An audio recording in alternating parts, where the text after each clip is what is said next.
बिस्मिल्लाहिर्रहमानिर्रहीम। बिस्मिल्लाहिर्रहमानिर्रहीम।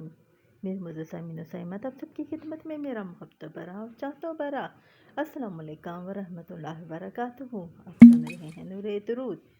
दोस्तों, क्या कभी किसी ने आपको इतनी बार बेवकूफ़ कहा हो कि एक दिन आप खुद भी में सोचने लगे शायद वाकई मुझ में ही कमी है? क्या कभी ऐसा हुआ है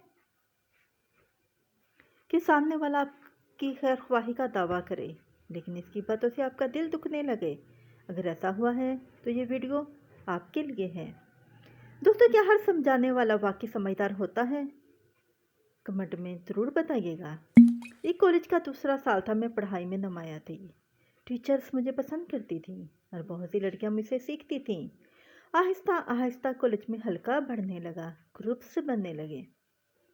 कभी कैंटीन में और कभी लॉन में बैठकर बातें होने लगी। वही दोस्त हर जगह मेरे साथ होती थी। दोस्तों, क्या आपने महसूस किया है कि कुछ लोग हर जगह साथ होते हैं लेकिन दिल को सुकून नहीं देते? जब कभी ग्रुप में कोई लड़की मौजूद ना होती तो इसकी ज़बान चल पड़ती। कभी किरदार पर बात, कभी दोस्तों पर इल्ज़ाम, कभी ख़ानदान और कभी स्टेटस। अक्सर कहती इस लड़की से दूर रहो, ये हमारी लेवल की नहीं है, इसका किरदार भी ठीक नहीं है, इसके बहुत से लड़कों के साथ दोस्ती है।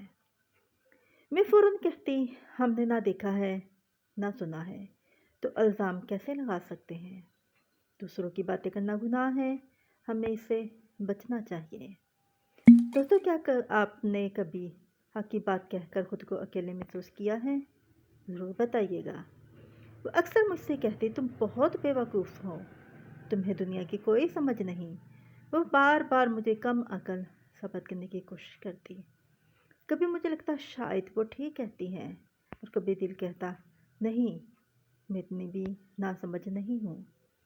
दोस्तों, क्या किसी ने कभी आपको इतना कमज़ोर दिखाया कि आप खुद पर शक करने लगे?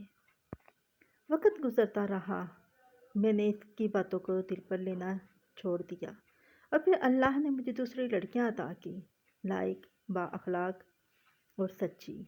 हमने एक दूसरे की मदद की, पढ़ाई में भी और ज़िंदगी में भी। मुझे बात जाकर बाद में मेरी समझ में आई कि ये सब अल्लाह की बहुत बड़ी हिकमत थी।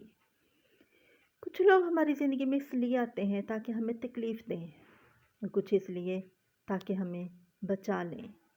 दुरूद इब्राहिमी की बरकत से अल्लाह ने मुझे सही और गलत सोहबत में फ़र्क करना सिखा दिया। लेकिन कहानी यहाँ ख़त्म नहीं हुई। पहली दोस्त ये सब खामोशी से देख रही थी और इसके बाद इसने जो कदम उठाया वो मेरे तमाम शकूक यकीन में बदलने वाला था। मैं पार्ट 6 में वो वाक़या सुनाऊंगी जिसने बहुत से पर्दों को हटा दिया। आइए अल्लाह ताला से दुआ करते हैं। अपने हाथ बुलंद कर लीजिए।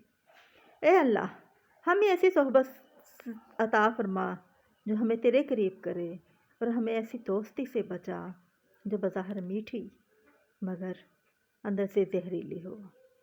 ए अल्लाह, हमें हक़ पर कायम रहने की और हक़ पे बोलने की हिम्मत दे। आमीन आमीन या रब्बल आलमीन। दोस्तों, ये कहानी हमें सिखाती है कि हर साथ बैठने वाला खैर ख्वाह नहीं होता। क्या आपके साथ भी कभी ऐसा हुआ? कमेंट में ज़रूर बताइएगा। और दोस्तों, अगर आपको मेरी ये वीडियो अच्छी लगी हो तो वीडियो को लाइक करें, नूरे दुरूद को सब्सक्राइब करें।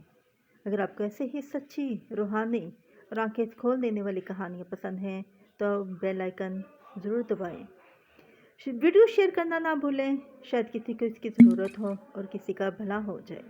और कमेंट में दुरूद पाक ज़रूर लिखें। अब मैं आपसे ज़्यादा चाहूँगी, मुझे भी अपनी दुआ में याद रखिएगा।